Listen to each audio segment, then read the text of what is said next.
Hello दोस्तों, मेरे YouTube channel पर आपका स्वागत है। तो चलिए कहानी शुरू करते हैं। कहानी अच्छी लगे तो प्लीज़ चैनल को लाइक और शेयर जरूर कीजिएगा। मित्तल मेंशन में कशिश मीरा अपने बेडरूम में रेडी होते हुए आवाज़ लगाते हुए बोला, मीरा, मृत्युंजय को होश आ गया है, चलो हमें मिलने जाना है। मीरा क्लोजेट रूम से बाहर आते हुए कशिश की बात पर बोली, हाँ चलेंगे, लेकिन पहले आप रेडी तो हो जाइए। जिसे सुनकर कशिश मीरा की तरफ देखते हुए बोला, शादी नहीं हो रही है मेरे, मिलने जाना है तुम्हारे भाई से। जहाँ तक बात है शादी की, आप अपनी शादी में भी रेडी नहीं हुए थे, इसलिए ज़्यादा मुँह मत चलाइए। मीरा ने अपने ईयरिंग को पहनते हुए कहा। जिसे सुनकर कशिश मुंह बनाकर मीरा की तरफ देखने के बाद बिस्तर पर बैठी राशि के पास आते हुए बोला, बच्चे तुम्हें नहीं लगता तुम्हारी मम्मी खड़ूस है? मीरा कशिश की बात पर एक नज़र उसे घूरने के बाद रेडी होते हुए बोला, कर लो बुराई मेरी बेटी के सामने, उसे पता है कि उसके पापा थोड़े से बुद्धू है। ये सुनकर कशिश राशि को अपनी गोद में उठाते हुए मीरा से बोला, ओह रियली, तो तुम कैसे पट गई? मीरा कशिश की बात सुनकर उसकी तरफ देखते हुए, क्योंकि मैं इडियट थी इसलिए अब मुझसे बहस करना बंद कीजिए और चलिए। हूँ, ये बिल्कुल सही है, तो खुद 10 घंटे ले रही है और रेडी होने में, और मुझे कह रही है कि चलो। कशिश ने बुदबुदाते हुए कहा। जिसे सुनकर मीरा कशिश की तरफ घूर कर देखने के बाद कमरे से बाहर जाते हुए बोली, करण और उसके फैमिली वाले को भी कॉल करके कह देना कि शादी की तैयारियां में लग।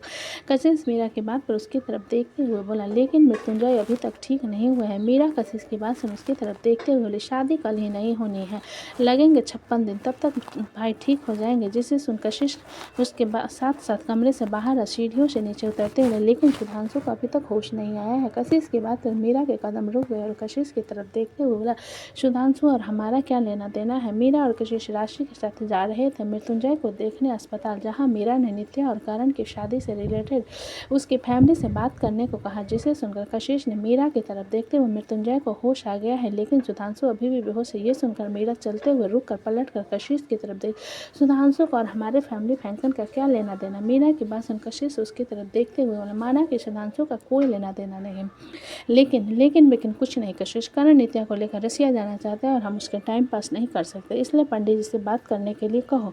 मीरा ने कशिश की बात को सीधा सा काट कर कहा। जिसे सुनकर कशिश अपना सिर हिलाते हुए, ठीक है, लेकिन पहले नीचे तो चलो।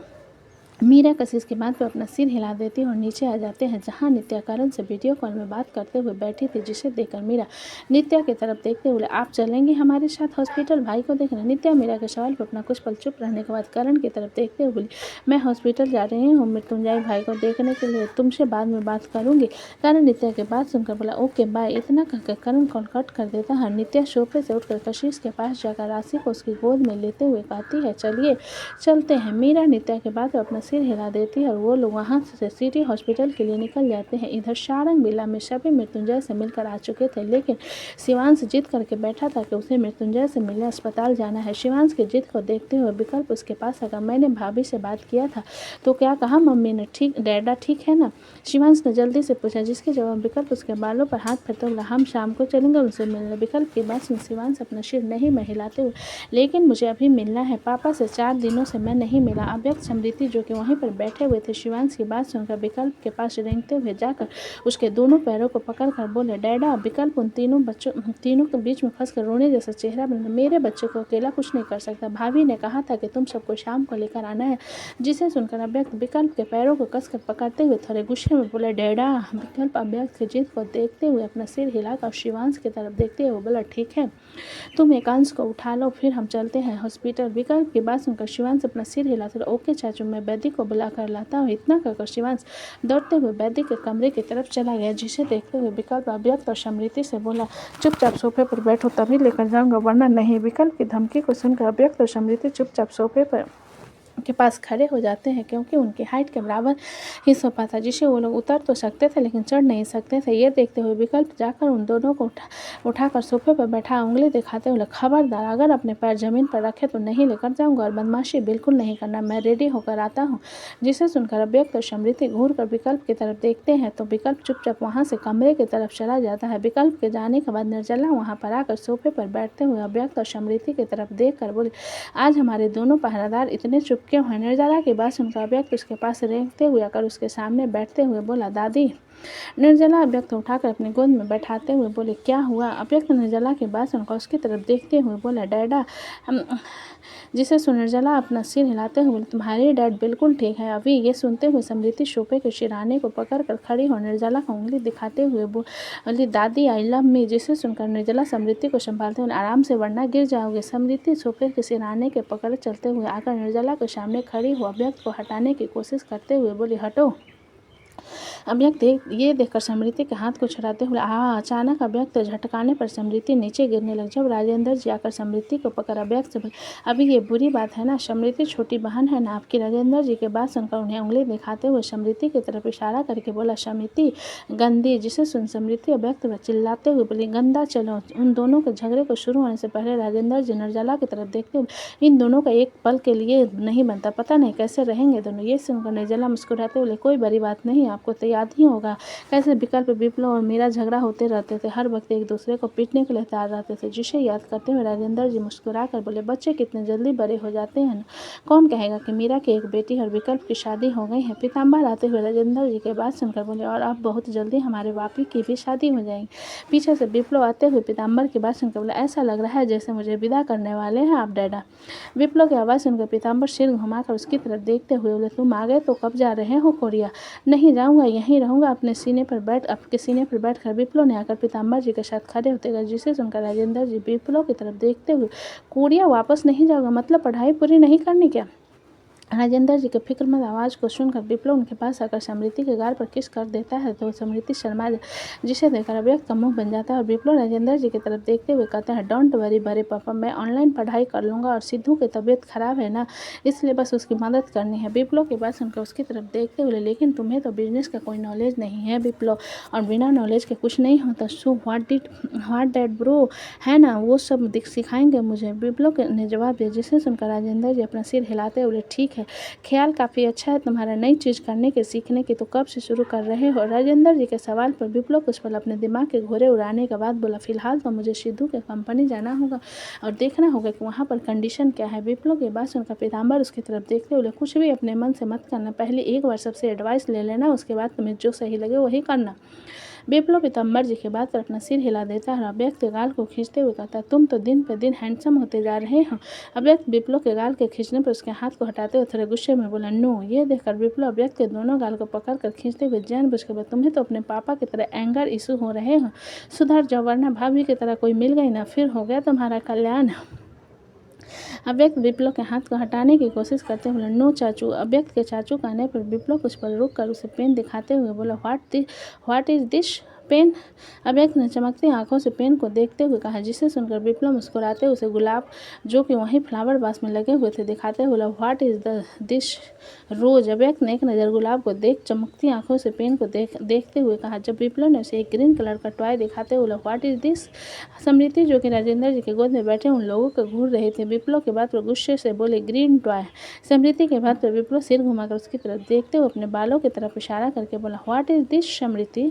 हेयर। समृद्धि ने विप्लव की तरफ देख मुस्कुराते हुए जवाब दिया। उन दोनों के नॉलेज को देखते हुए विप्लव पीताम्बर की तरफ देखते हुए बोला, दोनों मुझ पर गए हैं ना समझदारी में। पीताम्बर विप्लव के बात सुन अपना सिर हिलाते हुए, क्यों नहीं, जब तुम उनकी उम्र में थे तो तुम्हें सिर्फ रोना आता था, बोलना भी नहीं, लेकिन अब तुम तो फेंकने में उस्ताद बन चुके हो।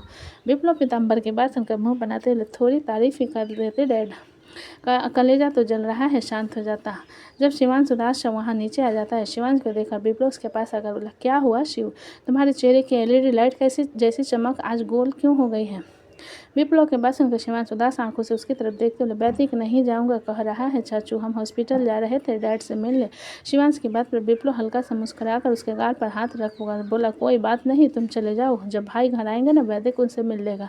शिवांश विप्लव के बाद सुन अपना सिर हिला देता और समृद्धि अव्यक्त की तरफ देखते हुए कहता है, तुम दोनों को जाना है कि नहीं? शिवांश की आवाज़ सुन दोनों जल्दी से निर्जला और राजेंद्र जी के गोद से उतरने की कोशिश करते हुए बोले, यश ब्रो। उन दोनों की फुर्ती को देखते हुए विप्लव हल्का सा मुस्कुरा कर शिवांश से बोला, तुम तो हिटलर बन गए हो शिव। शिवांश विप्लव की बात पर अपना सिर नहीं में हिलाकर आकर वे अव्यक्त और समृद्धि के हाथ को पकड़कर, नो चाचू दोनों बहुत बदमाश है, इसलिए टाइम निकाल कर दोनों को पढ़ा देता हूँ। निर्जला शिवांश की बात सुन उसके सिर पर हाथ फेरते हुए, बहुत अच्छा करते हैं। शिवांश निर्जला के बाद अपना सिर हिला देते और इधर उधर देखते हुए शिवांश कहता है, विक्की चाचू कहाँ हैं हम। विप्लव शिवांश की बात सुनकर कमरे की तरफ इशारा करते हुए, शादीशुदा है ना, बीवी के पास गया होगा। ये सुनकर शिवांश कंफ्यूजन में वैद्य की तरफ देखते हुए बोला, बीवी के पास क्यों। शिवांश के सवाल पर घर के बड़े विप्लव को घूरने लगे, जिस पर विप्लव शिवांश को घूरते हुए बोला, तुम्हारे कारण सब मुझे घूर रहे हैं, बकवास सवाल मत किया करो। मैंने कहा बकवास सवाल किया? आपने कहा कि विक्की चाचू अपने बीवी के साथ होंगे, मैंने बस पूछा क्यों। शिवांश ने छोटा सा मुंह बनाकर दिया, जिसे सुनकर विप्लव अपने कमरे की तरफ जाते बोला, तुम बड़े हो जाओगे ना और शादी हो जाएगी तब पता चल जाएगा। ये कहते हुए विप्लव डरते अपने कमरे की तरफ चला जाता है। उसके जाने के बाद शिवांश कंफ्यूज वाला चेहरा बनाकर बोला, सही कहते हैं सब लोग, वापी चाचू बहुत अजीब है। शिवांश की बात पर पीताम्बर उसकी तरफ देखते हुए बोले, किसने कहा कि मेरा बेटा अजीब है। शिवांश पीताम्बर के सवाल पर उसकी तरफ देखते हुए, मैंने ऐसा नहीं कहा छोटे दादू, उनके दोस्त कहते हैं कि वापी चाचू बहुत अजीब। पीताम्बर शिवांश की बात पर अपना सिर हिलाते हुए बोले, बचपन की आदत है उसकी, छोटी छोटी चीज़ों में घुस जाता है वो। शिवांश पीताम्बर के बाद अपना सिर हिला आप समृद्धि और अव्यक्त की तरफ देखते हुए बोला, चलो हम कमरे में रहते हैं। अव्यक्त और समृद्धि अपना सिर हिलाते हुए शिवांश के हाथ को पकड़े उसके साथ कमरे की तरफ चले जाते हैं। निर्जला जाते हुए शिवांश को देखकर राजेंद्र जी से बोली, आपको नहीं लगता शिव सच में हमारे लिए ब्लेसिंग की तरह है।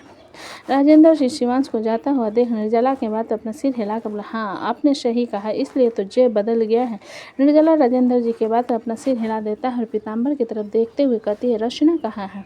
पीताम्बर निर्जला के सवाल पर अपना सिर हिलाते हुए अपने भैया और भाभी के साथ अनमोल और रिया से मिलने गई हैं। ये सुन निर्जला थोड़ी हैरान होकर बोली, भानु और निर्मला आए हैं, पता नहीं चला।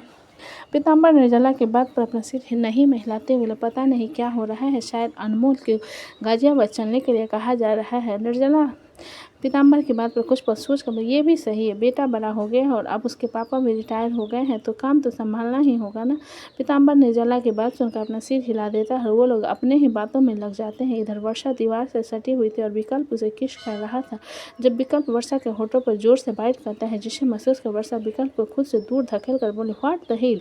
ये कहते हुए वर्षा अपने होठों को छूने लगी, जो कि हल्के सूज चुके थे, जिसे देखते वर्षा विकल्प को घूरते हुए बोली, यू लिटिल ब्रट, तुम्हें पता है तुमने क्या किया।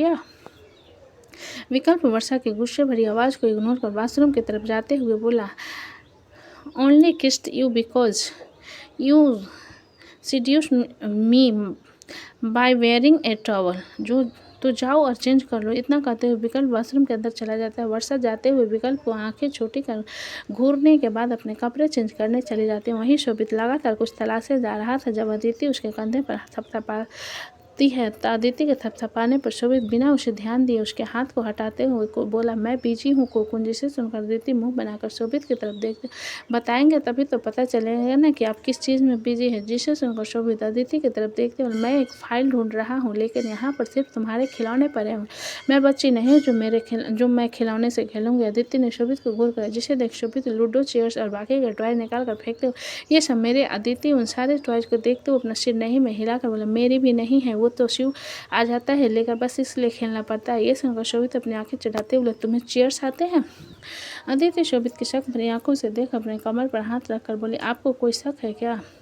नहीं, मुझे कोई शक नहीं है, लेकिन लगता नहीं है कि तुम्हें चेयर्स आते होंगे, चीटिंग करके जीत सी होगी। शोभित ने फिर से सामान ढूंढते हुए कहा, जिसे देखा देती शोभित के कंधों पर हाथ रखकर उसे खींचकर सीधा खड़ा करते हुए, मुझे खेलने आता है। शोभित अदिति को जीत को देखते हुए अपना सिर हिलाकर बोला, समझ गया, अब क्या सिर में चढ़कर तांडव करना है।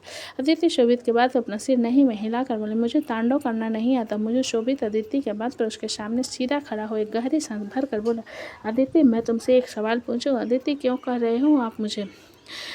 अदिति ने शोभित के सवाल को इग्नोर कर अपना सवाल पूछा, जिसके जवाब में शोभित अदिति की तरफ देखते बोला, क्योंकि कभी कभी नाम भी लेना चाहिए। मुझे अच्छा नहीं लगता आप मुझे कोकुन कहते हो, तब मुझे अच्छा लगता है। अदिति ने सीधा सा जवाब, जिसे सुनकर शोभित अपना सिर हिलाते हुए बोला, फाइन, तो मैं तुमसे पूछना चाहता था, इतनी इनोसेंट बनने की कोशिश मत करो जितनी होना है।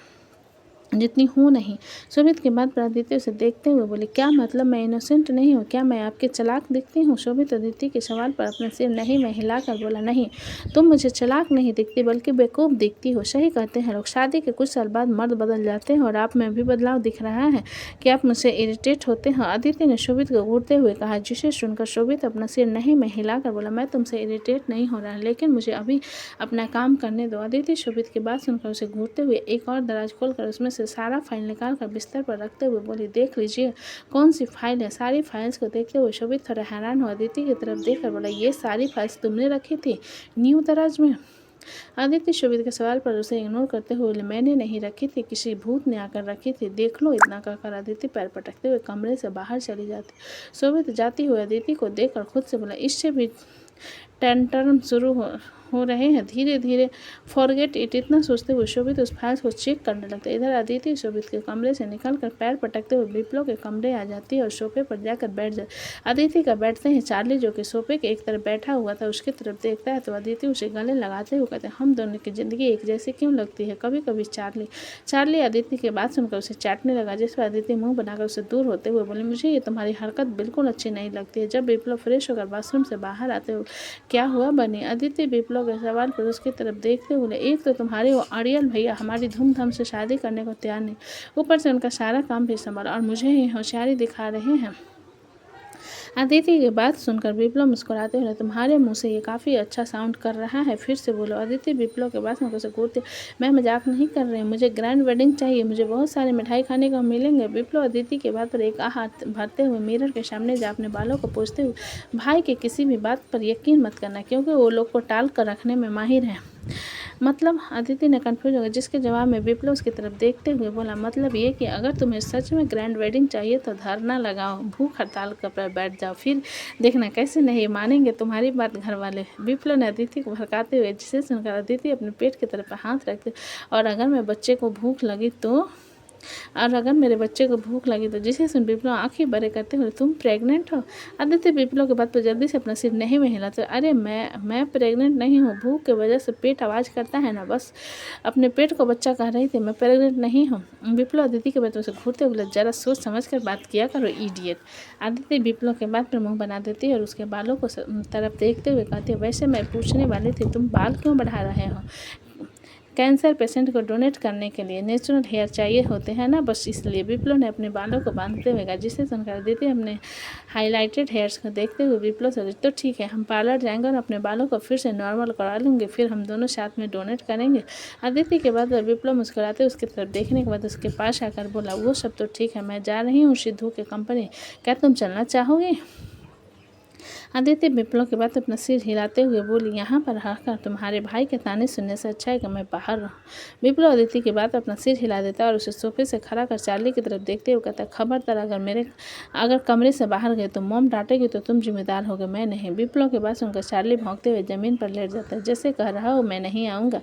जिसे समझते हुए विप्लव दरवाज़ा बंद करते हुए कमरे से बाहर चला जाता है और अदिति के साथ सुधांशु के ऑफिस के लिए निकल जाता है। तो दोस्तों, कहानी कैसी लगी मुझे कमेंट में अच्छी लगे तो प्लीज़ चैनल को लाइक करें, सब्सक्राइब करें और ज़्यादा से ज़्यादा शेयर करें। कहानी को पूरा सुनने के लिए धन्यवाद।